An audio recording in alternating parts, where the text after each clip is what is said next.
So we just want to begin here, and then we're going to get right to what you want to talk about. We want to remind you, we want to bring it to the forefront of your mind. If you've been listening to us for a while, then you've heard this in lots of different ways because we never stopped explaining it to you. But today, we want to explain it to you in this very simple to understand way. You're emanating a vibration, which means you have a point of attraction. And you really do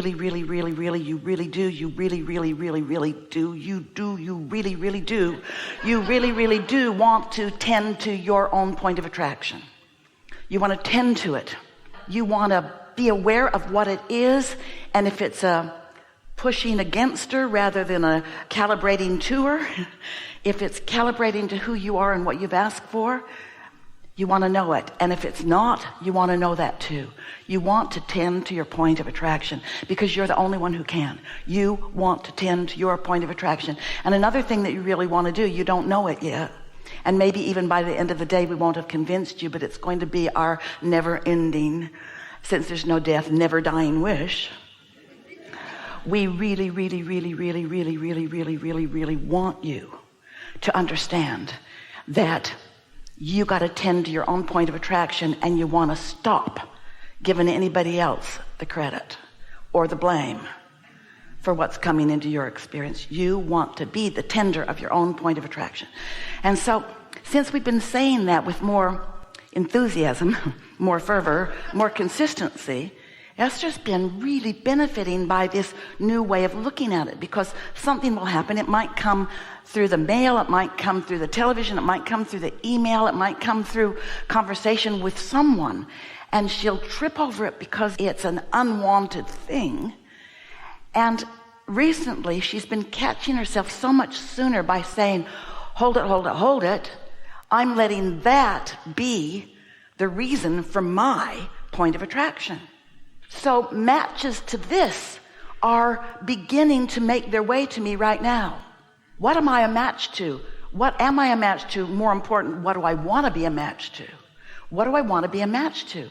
And whether you're talking about the universe at large or your physical world at large, or whether you're talking about a person who is up close and personal to you, or even somebody you don't know that well, anything that is your object of attention has things that you want to be a match to and things that you don't want to be a match to, but you can't rely on them to honor your wishes because they all get to choose what they focus on.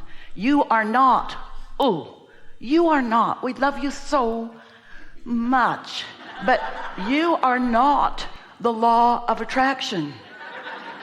You are not the stage manager.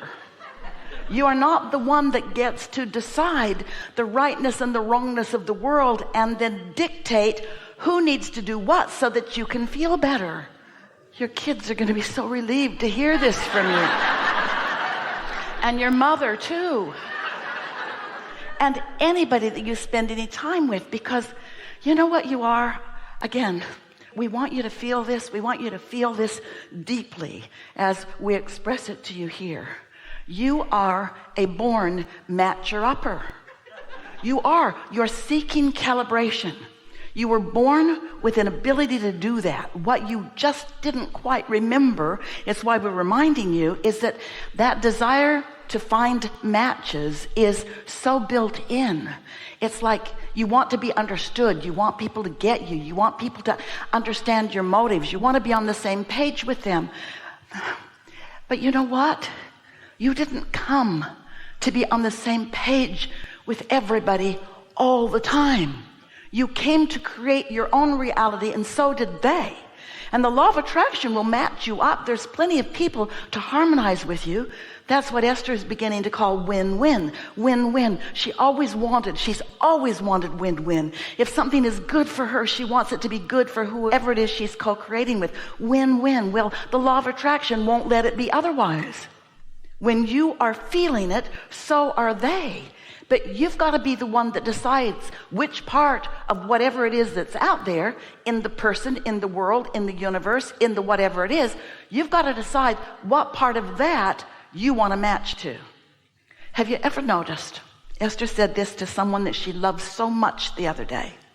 She said, I want to spend more time with you, but we're toxic sometimes when we get focused on that subject, because we've trended there a while and neither one of us have the self-discipline to not just go right there. And we become a match, a bigger match when it's two of us than it was when it was just me.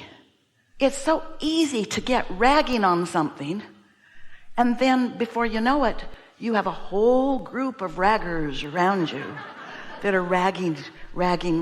And you know why you put up with it? It isn't even that you put up with it. You like it.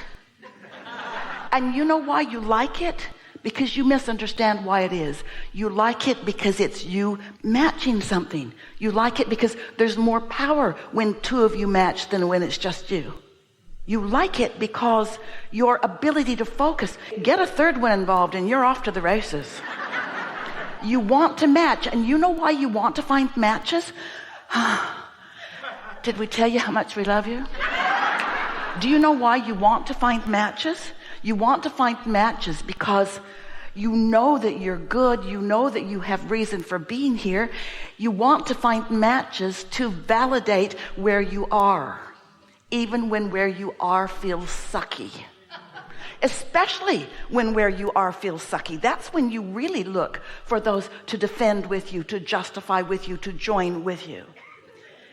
So in all of that, what we just said to you is you're born matchers, you're born calibrators, you're born resonators, but you want to remember that you want to resonate and calibrate and match to who you really are, not to some stray thought that maybe even be so rampant that you think it must be right because so many people are thinking it. But it is our promise to you that if it feels bad to you while you're thinking it, your inner being, your own source energy, your own eternal you, your own whatever you want to call that non-physical cadre of pure positive energy, your own source and souls, that which man calls God, is not a vibrational match to you when you feel hate, or when you feel confused, or when you feel mean, or when you feel afraid. You're not matching up to who you are. You're divergent from who you are. But we'll give it to you. You're matching something.